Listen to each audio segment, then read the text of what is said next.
never imagined my daughter's housewarming party would be the moment I found out how badly she'd betrayed me. The place was full of laughter and the smell of champagne and appetizers hung in the air when I walked in.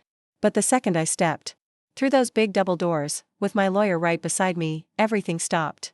The talking, the clinking glasses, even the background music froze like someone had hit pause. All eyes turned to me. Some looked confused, some curious, but Jessica?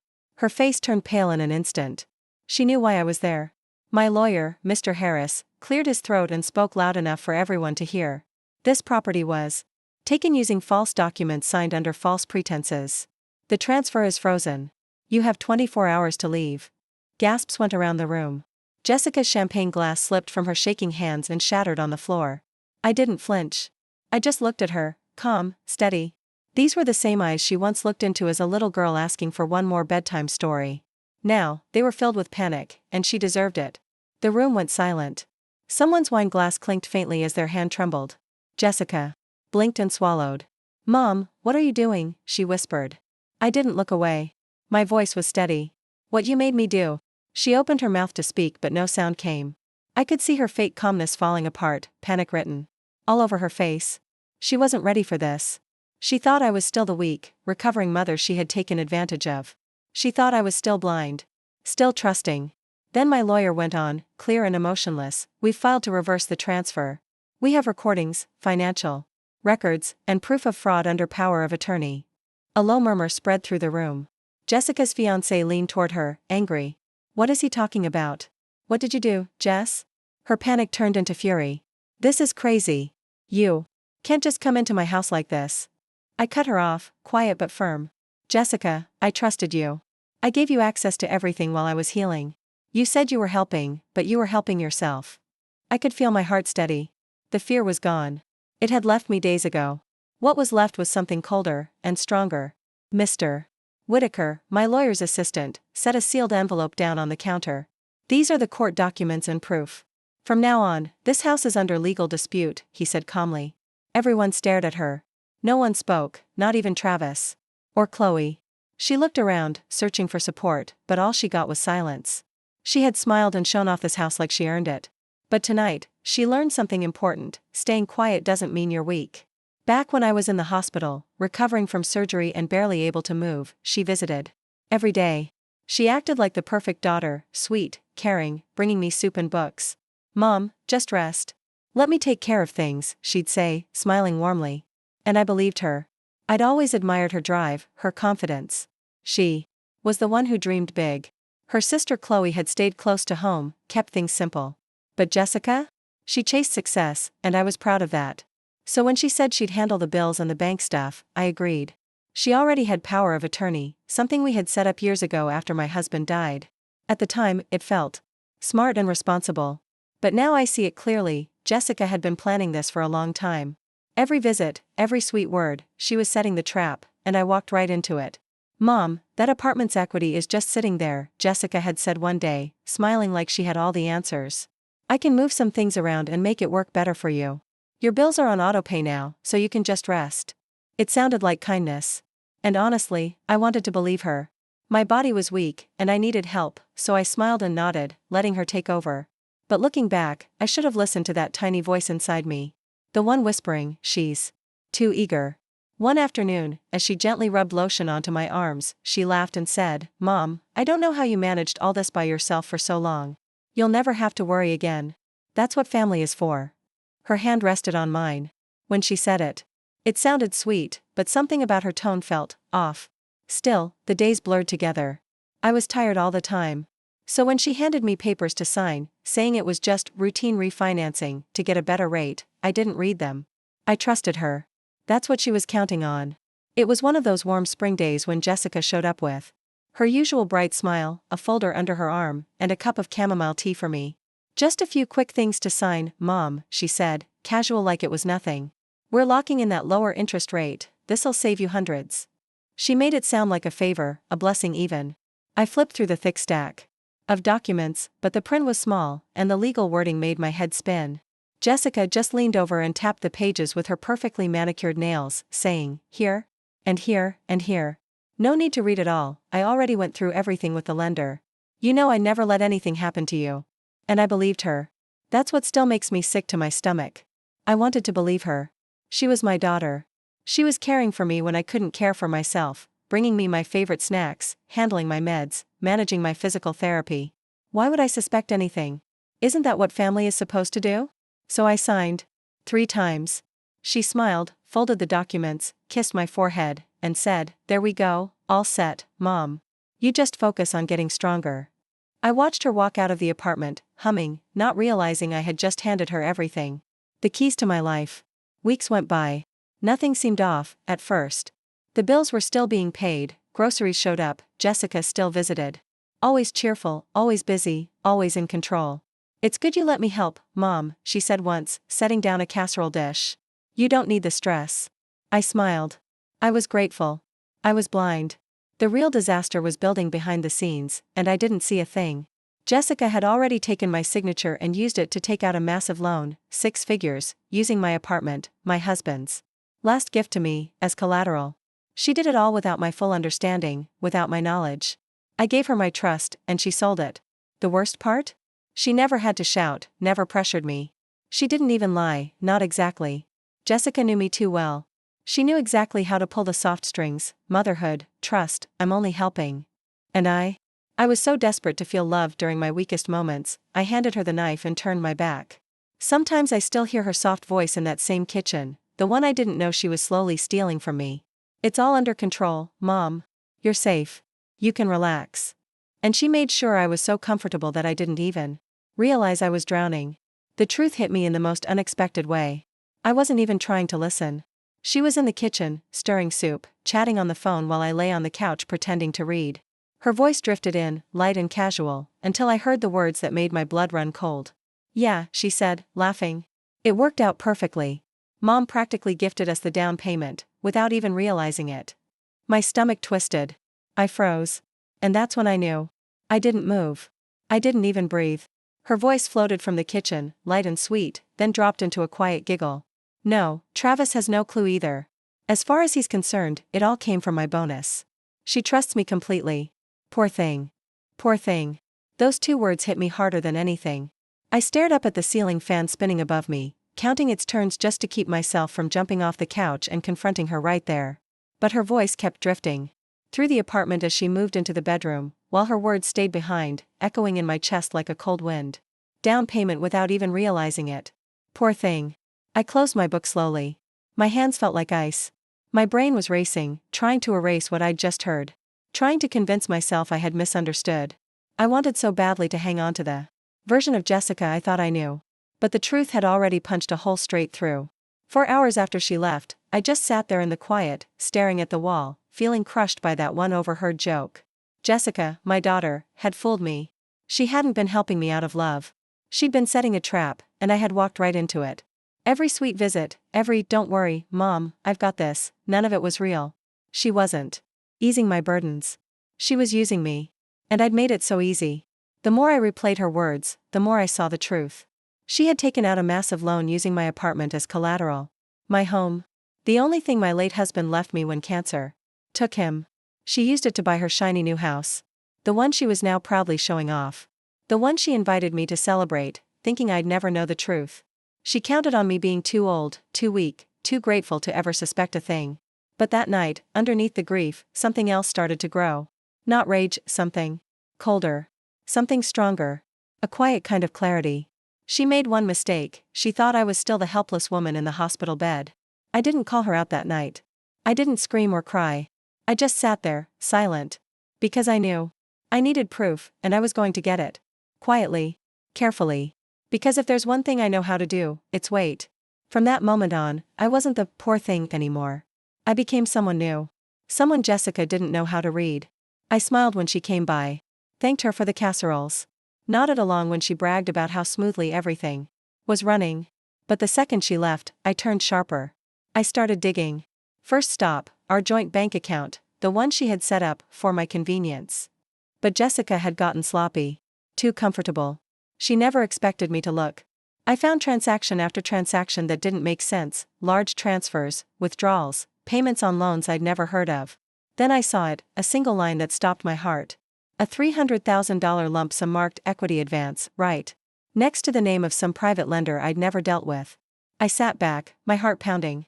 I wanted to scream. I wanted to sob. But I knew I couldn't do either. Not anymore. She had borrowed against my apartment. The home my husband and I built a life in. And I had unknowingly signed it all away, believing I was safe in her hands. But that night, I learned something powerful: rage is loud. And loud people make mistakes. I wouldn't be loud. I'd be deliberate. The next morning, Jessica showed up cheerful as ever, a bouquet in her hand. "Mom, you look great today. See? I told you, all that stress melts away when I handle things." I smiled sweetly. "You've done so much, sweetheart." "I don't know what I'd do without you." She beamed. She couldn't see it. She didn't feel the shift. As we sipped tea, she rambled about housewarming plans, about how impressed Travis's parents were with the mortgage deal. I just listened, carefully, filing away every word, and the second she left, I picked up the phone. I called David Whitaker, my late husband's old attorney. "David," I said, my voice calm but firm, "I need your help. And I need you to be discreet." That was the moment I stopped being Jessica's victim, and became her consequence. That night, I sat at my dining table, alone, flipping through my husband's old files. He had kept everything, every receipt, every document, every account number. And tucked inside one folder, I found something I had forgotten even existed: the emergency fund account. The account had been untouched since my husband passed, the one he set up for emergencies, the one Jessica had quietly treated like her own piggy bank. As I ran my fingers over his neat handwriting, my throat tightened. I could almost hear his voice whispering to me in the stillness, "Don't let them take what we built, Evelyn." That was the moment I changed. I let go of the soft, forgiving mother Jessica thought she knew and stepped into someone stronger, the woman Jessica herself had unknowingly shaped. I wasn't going to beg anymore. I wasn't going to sit back while others took what wasn't theirs. I was going to finish what my husband and I started. That night, the house was completely silent. I sat at the dining table under the soft yellow glow of the old chandelier, the one my husband had installed with his own hands. Those same hands had held mine through every hard moment life had thrown at us. Now, his handwriting looked back at me from the worn folder on the table. Even after all this time, it felt like he was still here, guiding me. That emergency account, it was supposed to protect me. It was our promise to each other: no matter what happened, there would always be something left, something safe. But now, it was empty.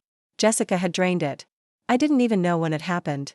The moment I realized it was gone, a heavy weight landed in my chest. It wasn't just about money.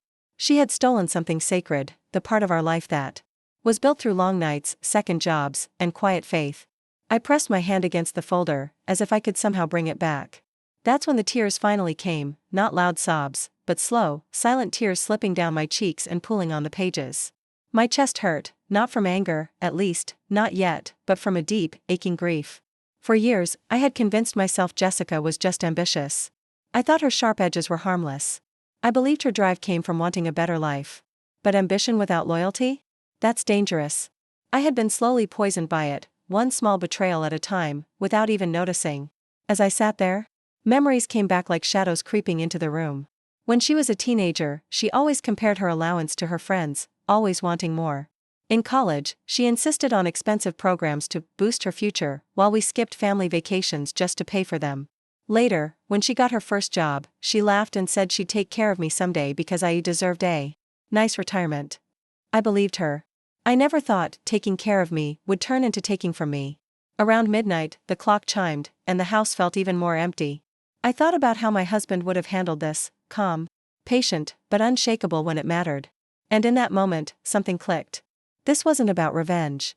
It was about taking back what was mine, not just the money or the apartment, but the self-respect I had quietly given up. I wasn't going to shout or make a scene. I didn't need drama. I needed a plan. The next morning, my hands were shaking. A little, but I picked up the phone and called David. My voice was low, but there was strength behind it now. "David, we need to gather every single document she's touched. Every transfer. Every power of attorney. Quietly. Before she catches on." He didn't ask why. He just said, "Come by this afternoon.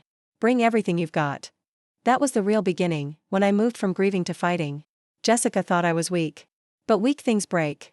I wasn't broken. I was something else entirely. By the time I walked into David Whitaker's office, my grief had hardened into something cold and steady. David looked up from his desk, his face full of quiet concern. He'd known my husband and me for nearly 40 years. He helped with our mortgage, our wills, even when we bought the apartment. He was more than our lawyer, he was practically family. "You sure you're ready for this, Evelyn?" he asked softly. I placed the heavy folder on his desk with a firm hand. I was ready the moment I heard her say I gave her a down payment. He opened the folder and began flipping through it.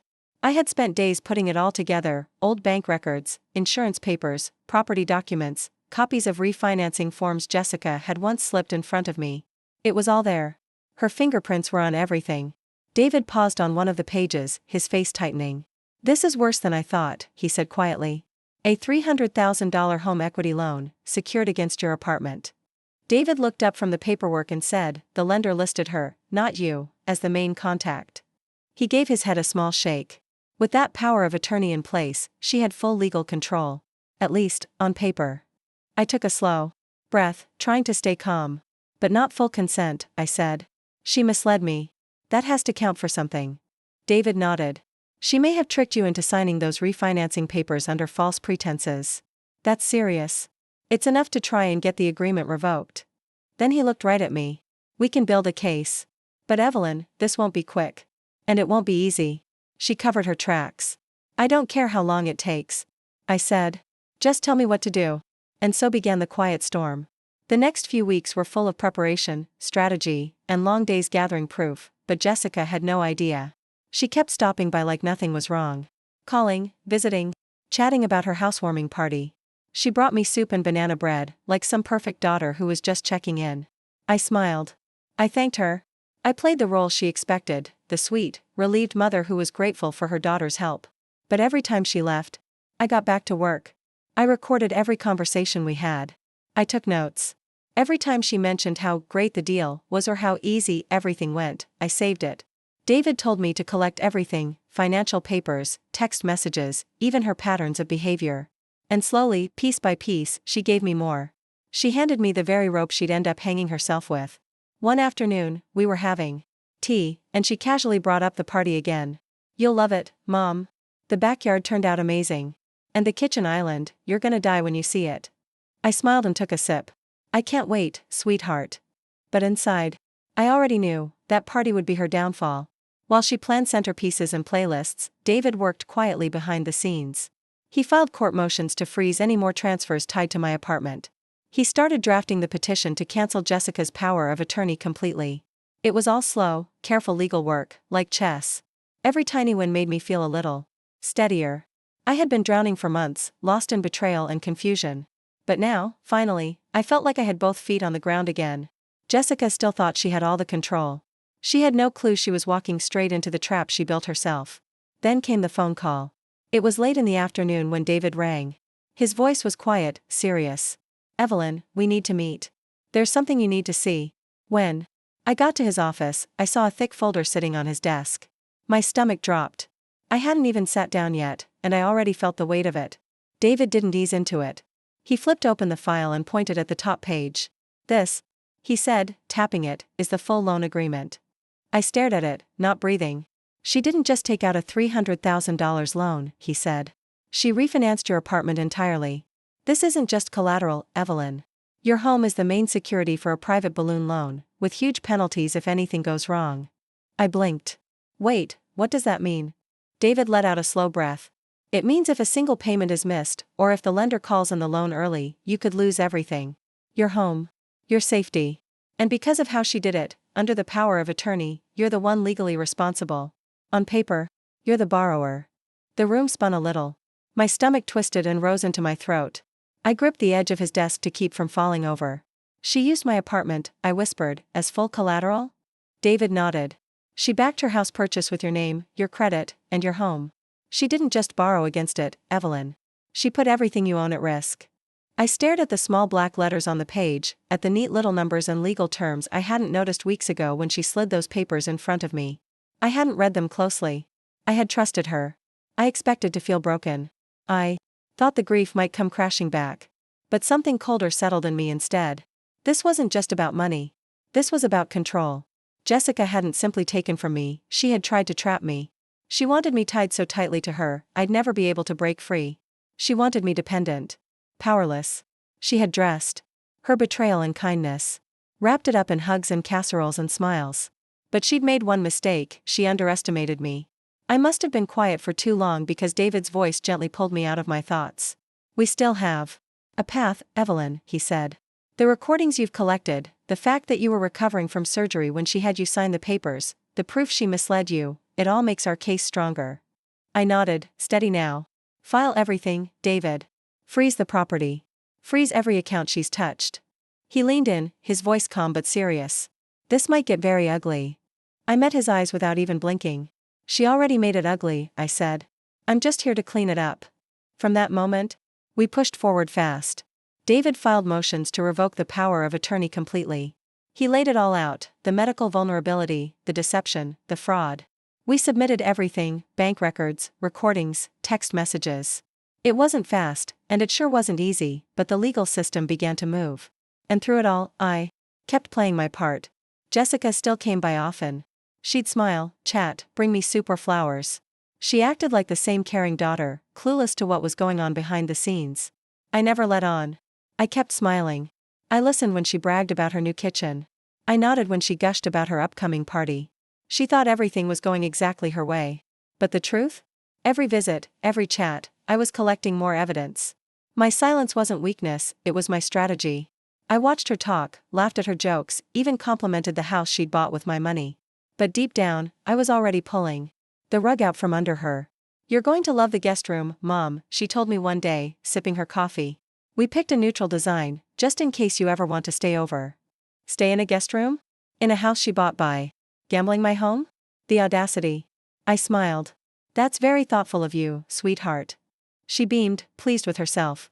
I told Travis this whole thing worked out perfectly. You don't have to worry about a thing. Oh, but you do, I thought. You just don't know it yet. The little recorder David gave me was hidden in a small decorative box on the coffee table. Jessica never noticed. She was too confident, too sure of her grip on me. Every time she mentioned handling my finances or joked about refinancing, it added another piece to the puzzle we were building. And David's filings were working. A court had already placed a hold on any more transfers involving my apartment. The lender had been notified. A hearing was set to revoke the power of attorney. Jessica didn't know a thing. She believed it was all still hers. And I let her. One evening, as she was about to leave, she stopped at the door. Her voice softened. A little. You know, Mom, she said, this is what family's about, taking care of each other. I looked her in the eye and smiled gently. Yes, Jessica. That's exactly what family is supposed to be. And for just a second, I saw something in her expression. Was it doubt? Suspicion? Maybe just her usual smugness. I couldn't tell. But I stayed calm. Steady. If she sensed anything, she didn't show it. As soon as the door closed, I let out the breath I hadn't realized I was holding. I walked over to the recorder, turned it off, and labeled the file, Jessica visit, full admission, April 14th. David would be pleased. Another thread added to the case. Another knot in the rope she'd handed me herself.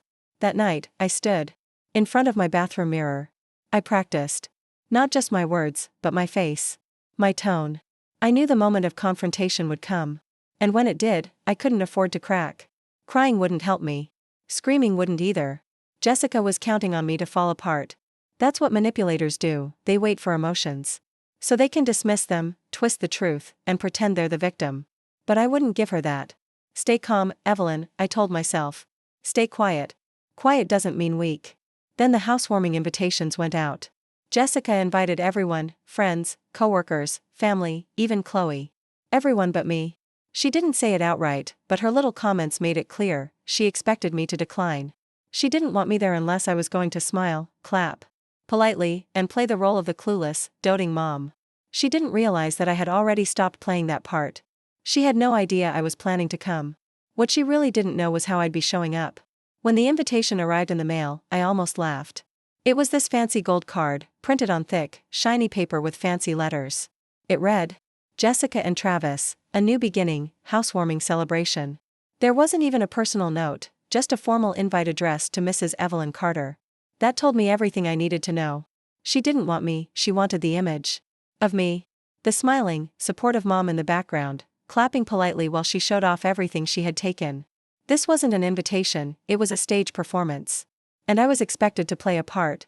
I decided I'd go. But not as the character she had in mind. That same afternoon, David, my lawyer, called. It's done, he said. The court has frozen the property. Nothing can be moved or sold until the fraud case is heard. Good, I said calmly. And the recordings? We've filed the transcripts, he said, sounding pleased. It's enough to prove she lied and tricked you. But Evelyn, once we make this move, things could get ugly. I gave a small smile, my voice steady. That's what you're here for, David. I'm not afraid of ugly anymore. He chuckled, though he stayed serious. One last thing, I want to file the revocation of her power of attorney. It'll go public before the party. Perfect, I said. In the week leading up to the event, Jessica suddenly became the picture of a loving daughter. She visited more often, acting sweet and concerned. Don't overdo it, Mom, she said, smiling like butter wouldn't melt in her mouth. I know big parties wear you out. If you're too tired to come, we'll totally understand. She smiled wide, but I saw it, the flicker of worry behind her eyes. She didn't really want me there. She wanted me to stay away, but make it look like it was my idea. She wanted control. I smiled right back. Oh, sweetheart, I wouldn't miss it for the world. Her smile tightened. Good. Travis's boss will be there, and his parents just flew in. It's important to show we're a strong family. Strong. She still thought she was winning. The night before the party, I sat in front of my bathroom mirror, not sad, not scared, but focused. I practiced what I would say. Calm, clear, powerful. Words that would hit hard, without me raising my voice. I looked into my own eyes and reminded myself, she doesn't know who you are now. And she didn't. That was her mistake. The morning of the party, I dressed with care. Simple, elegant, not showy. But I felt strong, like steel under silk. David arrived right on time, briefcase in hand. You're sure about this? He asked as we drove. I looked out the window at the city going by. I've never been more sure. When we pulled up, the house was packed. Friends, family, coworkers, all buzzing around her brand new home. Jessica stood at the door, glowing, with Travis by her side. She was in the middle of talking when she spotted me. For just a second, her smile slipped. She hadn't expected me to show up with David. But she quickly recovered, flashing that bright, practiced smile. Mother, you made it, she said, her voice just a little too cheerful. I walked up slowly, each step deliberate. Yes, dear, I said softly. I wouldn't miss it. The house was spotless. Shiny marble floors, sparkling gold-rimmed glasses, the smell of expensive food in the air. Waiters walked by in black uniforms. Jessica floated from group to group, charming everyone. Her voice was light, her laugh polite, her posture perfect. Every move seemed planned. But I could see it clearly now, this wasn't grace. It was tension. Fear. She was holding everything together with both hands, terrified it might fall apart. And I was here to take back what she stole. I stepped away quietly and went to the powder room. I closed the door and gripped the sink, looking at myself in the mirror. This is it. The reflection staring back at me was a woman who had spent 68 years being patient, giving, and quiet. But now, finally, she was ready. You will not cry, I whispered to myself. Not now. I had practiced my words over and over. And now, it was time to say them, slowly, clearly, without shaking. Because today, I wasn't just showing up. I was taking back everything that mattered. My win wasn't going to come from yelling or making a scene. It would come from staying calm while her carefully built world started to fall apart around her. Just because I was quiet didn't mean I was weak. For a moment, I felt the ache of my husband's absence in my chest. I wished more than anything that he could be here. He worked so hard, saved every penny, and helped build the life we had. If only he could see how close it all came to being stolen. But Jessica's betrayal hadn't broken me, it had woken me up. It reminded me that I still had fight in me. That I didn't need anyone's approval anymore. Not hers. Not anyone's. I carefully applied my lipstick, my hand steady. My skin was older, yes, but my eyes were sharp. Focused. Tonight, the daughter who thought she could use my kindness to control me was about to see exactly who I had become. I stepped into the hallway where David was waiting. He gave me a small nod, his hand resting on the briefcase he'd brought. We're ready when you are, he said softly. I smiled. Let her finish her speech first. A few minutes later, the crowd had gathered in the living room. Jessica stood beneath the huge chandelier, her hand resting on Travis's arm. Thank you all for being here tonight, she said, her voice smooth and full of pride. This house is a new beginning, a future built on hard work, sacrifice, and love. She glanced at me, smiling a little too brightly. And of course, with the support of my wonderful family. The room filled with polite clapping. Travis's parents looked proud. The champagne sparkled in people's glasses. Jessica looked like she had everything under control. But I stayed still, waiting. David stepped forward, his voice cutting clean through the applause. Excuse me, everyone, he said calmly. Before you continue, Miss Carter, there's something we need to address. The room went silent. Heads turned. Jessica blinked, her smile shrinking as her eyes found mine. I'm sorry, she said, still trying to sound sweet. David stayed calm and professional. As legal counsel for Mrs. Evelyn Carter, I must inform everyone that this property is under active legal dispute. There is evidence of fraud involving a revoked power of attorney. Immediate vacate orders have been filed. The room froze. The silence was so deep, I could hear the faint buzz of the air conditioner and the soft clink of ice in untouched glasses. Jessica's face went pale. The smile she wore like a shield cracked right in front of everyone. Mom, she whispered, her voice shaking. What is this? I looked her straight in the eyes and spoke calmly. This, Jessica, is your consequence. David stepped forward again, opening the folder he had brought. This was filed with the Superior Court this morning, he said clearly, holding up the stamped papers. It's a full revocation of the power of attorney, which we've proven was obtained through manipulation and without full consent. He went on, firm and clear. All transactions and assets connected to Mrs. Carter's name are now frozen, pending further investigation. I saw Travis glance down at Jessica, his brow furrowed. Jessica, what's going on? He asked. Confused. She turned to him quickly, her voice sharp. Nothing. This is just a mistake, a misunderstanding. She looked back at David, trying to laugh it off. You must be mistaken. My mother agreed to everything. David didn't flinch. We have the evidence, he said firmly. Recordings. Messages. Bank records. Even witnesses. It's all there, proof that Mrs. Carter was tricked into signing documents while recovering from surgery, without knowing what was really happening. A heavy silence fell over the room again. That word, manipulated, hung in the air like a cloud. People started whispering. I saw them glance at each other, unsure. Jessica's breathing quickened. She was losing her grip. I didn't manipulate anyone, she stammered. She wanted my help. We talked about it, I stepped in then. My voice was soft, but it cut through everything like a knife. No, Jessica. I trusted you. And you saw that trust as a chance to take. Her face twisted. Panic was setting in. She looked around the room like someone drowning, searching for someone to pull her out. But no one moved. Even her friend Chloe stood frozen in the corner, eyes wide. Then David pulled out the last card in our hand. For those wondering, he said, lifting another document from his folder, asterisk. A preliminary injunction has already been issued, David continued, his voice steady and sure. Miss Carter and anyone acting on her behalf must leave the property within 24 hours. No further financial gain may be made from it. The words hit the room like thunder. The polite housewarming party instantly shifted. People looked around nervously. Conversations died off. Some guests whispered quick goodbyes, grabbing their coats as they quietly headed for the door. Jessica reached for my arm, her voice trembling. Mom, please don't do this. We can fix this. It doesn't have to be like this. Not in front of everyone. I gently pulled my arm away, keeping my tone calm. You made it public, Jessica. You invited me here not to celebrate, but to show off what you stole, and pretend it was earned. Her breath caught. Her eyes welled up with tears. But I didn't look away. You loved my money more than you ever loved me, I said softly. But today, I finally love myself more than I fear your disappointment. David quietly closed his folder and slipped it back into his briefcase, the snap of the clasp sharp in the silence. We'll be in contact with your attorney, he said, cool and professional. Jessica sank onto a nearby bar stool, burying her face in her hands. Travis stood beside her, stiff and silent. The party was over. And for the first time in years, I stood tall, not as someone's fragile mother, but as a woman who had taken her power back. Guests had scattered like birds startled from a tree.